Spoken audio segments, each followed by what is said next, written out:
paso a la continuación de los talleres sobre creación y narración de cuentos como parte de Seguimos Aprendiendo con Cultura Virtual. Con Tere Marichal Lugo del colectivo Contarte. Vamos de la palabra al dibujo. Veamos. Bienvenidos a Te Cuento Como Yo Cuento, un proyecto que forma parte de Cultura Virtual y es auspiciado por el Instituto de Cultura Puertorriqueña y por la National Endowment for the Arts. Hoy visitamos el Museo de las Américas para que todos disfruten de la exposición titulada La Palabra Imaginada del artista Rafael Trelles. La exposición se está presentando en el Museo de las Américas, localizado en el cuartel de Vallajá, en el Viejo San Juan. El horario es de jueves a domingo, de 11 de la mañana a 4 de la tarde. Sobre su nueva obra, Rafael Trelles señala: esta colección de dibujos es una reflexión sobre la relación del arte y la literatura y el rol activo que ejerce el lector cuando interpreta una lectura. La exposición cuenta con un catálogo que incorpora la obra completa junto al escrito del profesor Barradas. La difunta esposa de Hillel también vio al golem cara a cara y tuvo la misma sensación de estar paralizada mientras el misterioso ser estuvo por los alrededores. El golem, de Gustav Meyrink. La narración oral es una forma de compartir a través del lenguaje. El ser humano lleva miles de años contando historias. De la misma forma que observamos una obra de arte donde encontramos, sentimos y recordamos un instante, un sentimiento o una idea que nos provoca o nos ayuda a crear empatía, cuando somos parte de un encuentro de narración oral, también tenemos una experiencia parecida, muy íntima, con él o la otra, que nos mira a los ojos y nos cuenta desde su punto de vista, una historia que la interpretamos según las experiencias que hemos tenido. Hoy presentamos dos formas de contar, utilizando la palabra y la imagen. La narración oral es un arte comunicador por excelencia. Además, es un medio muy eficaz para expresarnos y comunicarnos.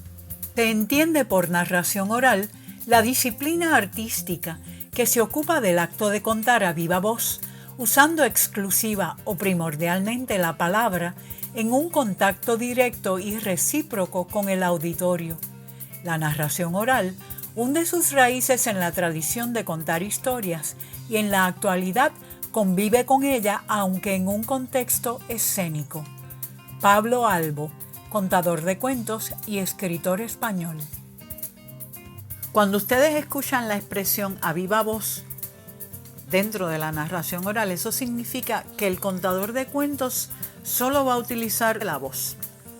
Va a utilizar sus gestos, su movimiento, la dicción, la mirada, el recuerdo. La mayoría de ustedes cuentan cuentos, cuentan anécdotas. Son contadores espontáneos que de momento comienzan a contar una historia porque en el lugar donde ustedes están se da un tema y ustedes recuerdan algo que hace relación con ese tema que ustedes entienden que les gustaría que el resto de la gente conociera. Cuando uno se va preparando como narrador oral, uno tiene que leer mucho para hacer una selección de los cuentos que uno desea, para tener un repertorio. El repertorio es el conjunto de textos creativos que pueden ser cuentos, mitos, leyendas, poemas épicos, trabalenguas, refranes, entre otros, que reúne el contador de cuentos sobre un tema en específico y que puede integrar a su gusto en el momento de presentar un espectáculo de narración oral. El cuentista organiza sus repertorios dependiendo de sus gustos, su ideología, el propósito del evento y el público a quien le va a contar.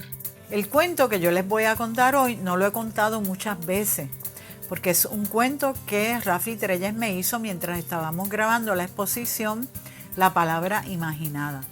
Rafi me cuenta que su padre, el doctor René Frontera Mariani le cuenta a su vez este cuento y yo se lo cuento a ustedes. Así funciona la oralidad. Antiguamente se contaban los cuentos así. Uno iba aprendiendo el cuento de otra persona que a su vez iba contando. Entonces uno decidía contarlo. El contador de cuentos reescribe el cuento. Si es un cuento literario, muchos contadores de cuentos lo memorizan. Eso depende de cómo usted quiera trabajar. Si usted quiere contar el cuento exactamente como lo leyó, pues eso queda a discreción suya. Yo trabajo mucho con la improvisación, con el presente, con lo que está pasando a mi alrededor. Y entonces integro situaciones, hablo con el público. Por eso es que cada vez que yo cuento un cuento, lo cuento de una forma distinta.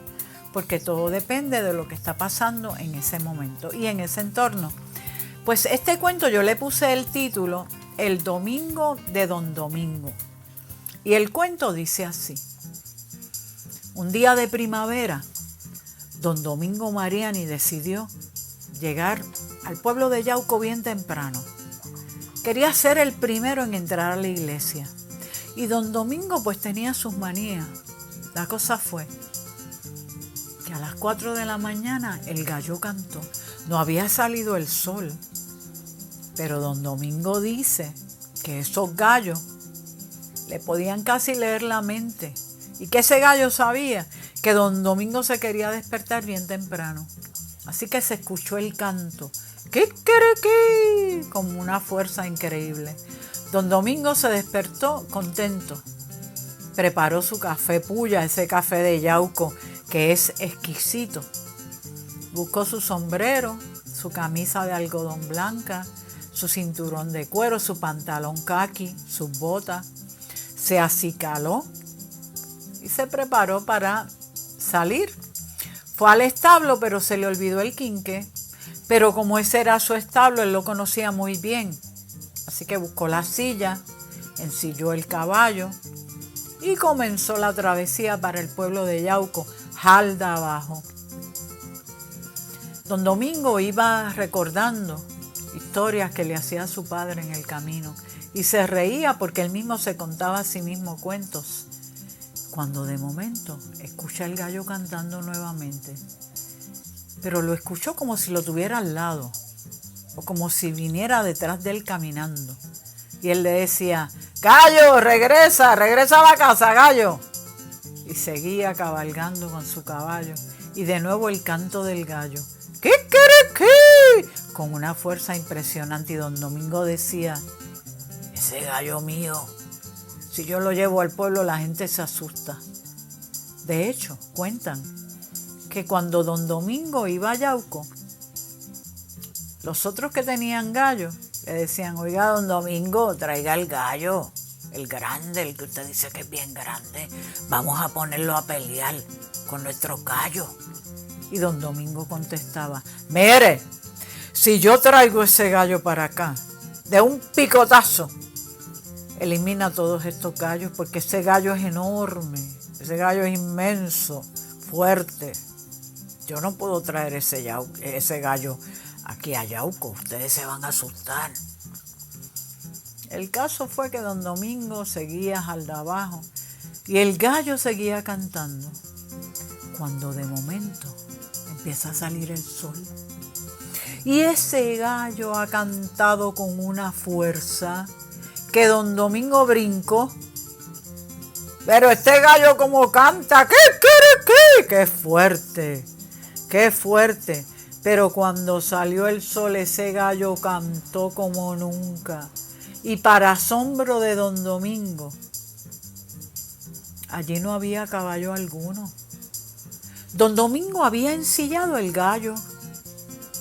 Vio las plumas de ese gallo. El gallo era tan grande que Don Domingo lo había confundido con un caballo.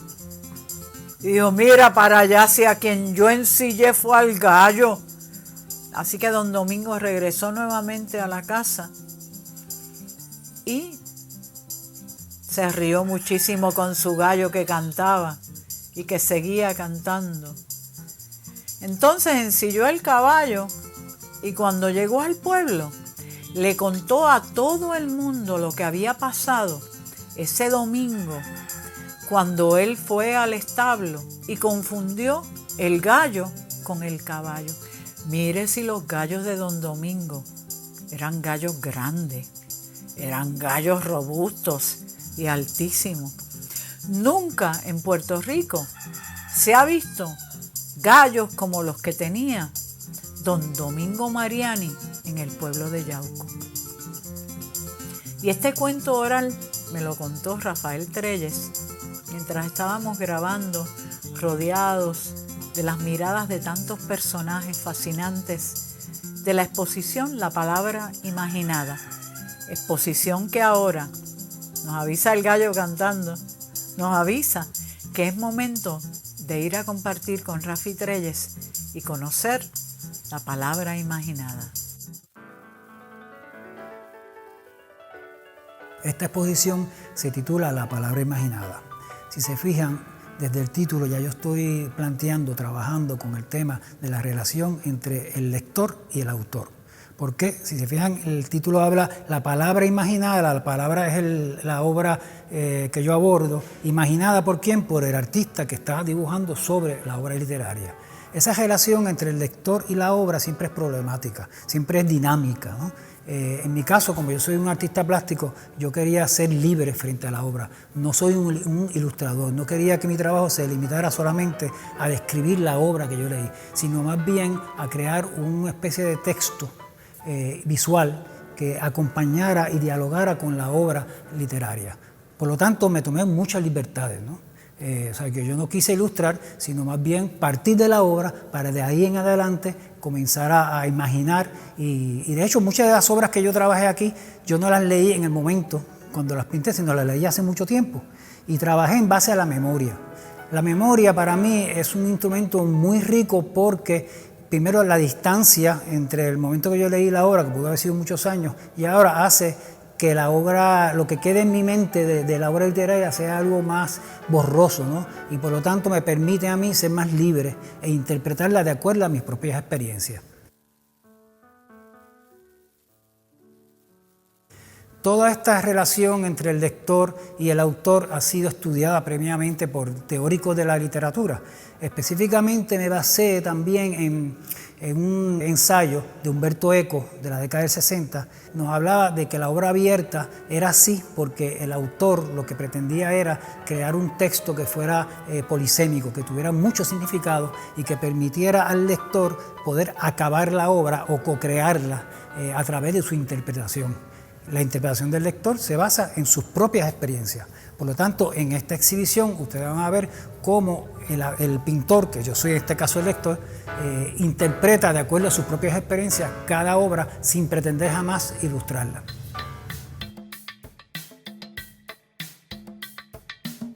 Dotado del poder de transformarse en animal de pezuña, en ave, pez o insecto, Macandal visitaba continuamente las haciendas de la llanura para vigilar a sus fieles y saber si todavía confiaban en su regreso. El reino de este mundo, de Alejo Carpentier. En cuanto a la técnica de los dibujos, les puedo decir que yo intenté crear un balance entre un acercamiento expresionista, es decir, muy suelto, muy apoyado en el mundo de las emociones, de lo que yo sentía en el momento, a la misma vez balanceado o complementado con un trabajo muy minucioso del modelado de la forma, de la descripción de la forma, ¿no? A través de una técnica que se llama brocha seca, que no es otra cosa que aplicar con el pincel casi seco, con muy poca pintura, frotando delicadamente la superficie, lograr unas degradaciones, ¿no? Por eso la parte que ustedes ven que es más figurativa, esa la hice con esa técnica. La otra, la parte más suelta, expresionista, eso lo hice ya con una espátula, a veces con el mismo pincel primero, una mancha muy suelta y después trabajada encima con la delicadeza que ustedes ven. Los procesos de crear esta obra fueron fundamentalmente intuitivos y esto dio como resultado que después que yo tenía las obras hechas, o en el proceso que tenía varias obras hechas, me di cuenta que habían unas conexiones entre un trabajo y otro que yo no las preví antes. O sea, por ejemplo, aquí iban a haber tres dibujos sobre 3 obras literarias que trabajan el tema de la niñez, ¿no? Específicamente de la niña preadolescente, ¿no? En este caso, pues van a ver aquí Alicia, en el País de la Maravilla, de Lewis Carroll, que yo usé a mi nieta de modelo, una foto que ya yo tenía previamente de mi nieta y la adapté para este propósito. Lilus Kikus, de la Poniatowska, de Elena Poniatowska, una escritora mexicana. Y finalmente, la última niña que trabajé fue Miriam, de Truman Capote, que es una niña muy distinta. Les voy a hablar de esas 3 niñas para que vean el contraste y cómo, sin darme cuenta, yo creé escogí una trilogía muy diferente cada una, pero muy complementaria, ¿no? Digamos primero que la primera niña, Alicia en el País de la Maravilla, es una niña europea que, como ustedes saben, pues cayó por un hoyo, guiada por un conejo y entró en un mundo de conflicto.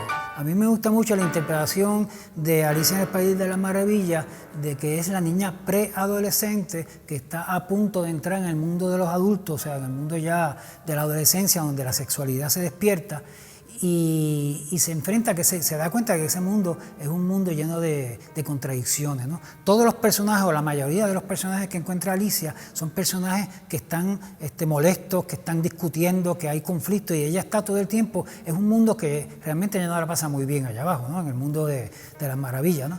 Por otra parte, pues tenemos a Lilus Kikus, que esa niña tal vez sea la representante del realismo mágico latinoamericano, porque es una niña que vive en una fantasía completa, es la pureza misma, ¿no? Está más cerca realmente de la infancia que de esa adolescencia que hablábamos, ¿no? Y es una niña, por ejemplo, que opera moscas, que tiene un mundo de la imaginación maravilloso, lleno de mucha fantasía. Y finalmente, pues tenemos a Miriam de Truman Capote, que es una niña misteriosa, yo puedo decir que una niña amenazante, oscura, que representa o está más bien en esa dimensión de la muerte y de la oscuridad. Es casi una especie de asesina, ¿no? Ella es una niña que puede representar la imaginación de una mujer que se está volviendo loca, ¿no? Y entonces se siente amenazada por esta niña, cuya cualidad más importante, según el autor, es una mirada que está muy lejos de ser inocente, es una mirada amenazante, profunda, inquietante, ¿no? Y por eso ustedes ven que en estos ojos yo traté de alguna manera de trabajar esa profundidad que nos dio el autor. Estamos ante la obra que se titula El Golem, de Gustav Meyrink. Es una novela de principio del siglo XX, donde Meyrink nos habla de un personaje de la mitología judía, específicamente sobre una leyenda medieval en el barrio judío de Praga. Praga es una ciudad fabulosa, llena de edificios, de mucha arquitectura, de arquitectura medieval, arquitectura renacentista, barroca, todo mezclado, es una cosa fascinante. Y allí hay un barrio judío muy misterioso donde se dice que en la época del medioevo un rabino cogió barro a la orilla del río Moldava y empezó a modelar una figura, y de esa figura pronunció la palabra de Dios, el nombre de Dios, perdón, que es un nombre que nadie conoce, solamente estos cabalistas, y al pronunciar el nombre de Dios sobre esa figura de barro cobró vida y lo convirtió, este humanoide que no tenía alma ni tampoco podía hablar, lo convirtió en su esclavo, ¿no? Empezaba a barrer la sinagoga y también lo usó para defender la comunidad judía de ataques que recibían, ataques de diferentes, de otra gente, ¿no? Que tenían prejuicio contra los judíos. Finalmente, lo que ocurrió con el golem, se dice, hay diferentes versiones porque son muchas las leyendas, es que el golem se rebela contra su amo y acaba matando a su amo, ¿no? En realidad, pues se ha utilizado esta leyenda para reflexionar un poco sobre el tema entre el autor y la obra y cómo muchas veces pues, el autor acaba devorado por su obra, ¿no? Solo me resta invitarlos a que lean. Hay escritores que han dicho que es más difícil, mucho más difícil ser un buen lector que un buen escritor. La lectura es un trabajo que por eso muchas veces la gente piensa que es totalmente receptivo, pero no, es un trabajo activo, ¿no? El lector que realmente lee con intensidad, pues realmente, como dijimos al principio, está siendo un co-creador, está siendo un colaborador del autor, está trabajando una obra que en cierta medida, cuando el escritor la termina inacabada, para que nosotros, los lectores, la terminemos.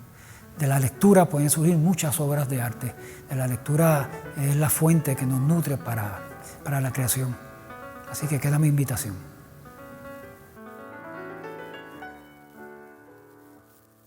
Quiero dar las gracias al artista Rafael Trelles, quien compartió con nosotros sus experiencias, sus recuerdos y el proceso que realizó para crear esta exposición tan maravillosa, La Palabra Imaginada.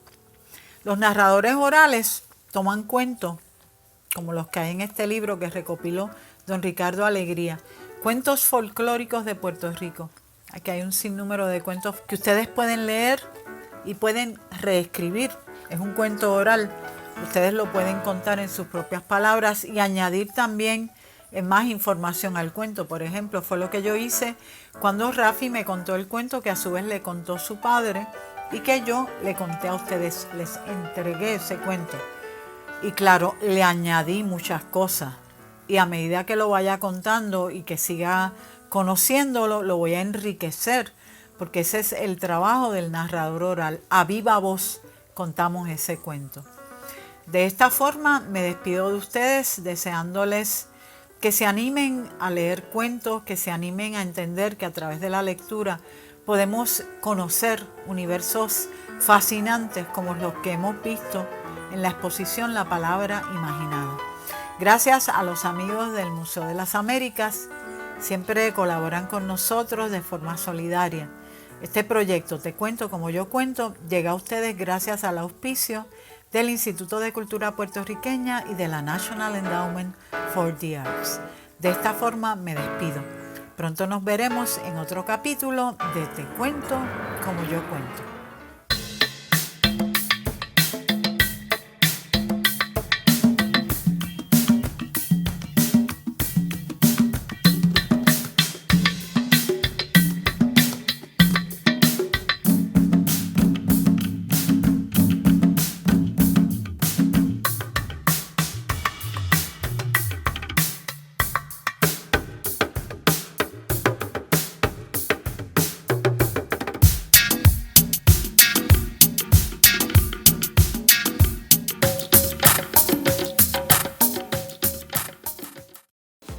De talleres de formación a cargo de Tere Marichal continuarán todos los miércoles como parte de la programación de Cultura Virtual con el apoyo de National Endowment for the Arts. Los invitamos a que se suscriban al canal del Instituto de Cultura Puertorriqueña en YouTube. Así nos mantenemos conectados. Les esperamos en nuestro próximo encuentro de Seguimos Aprendiendo con Cultura Virtual.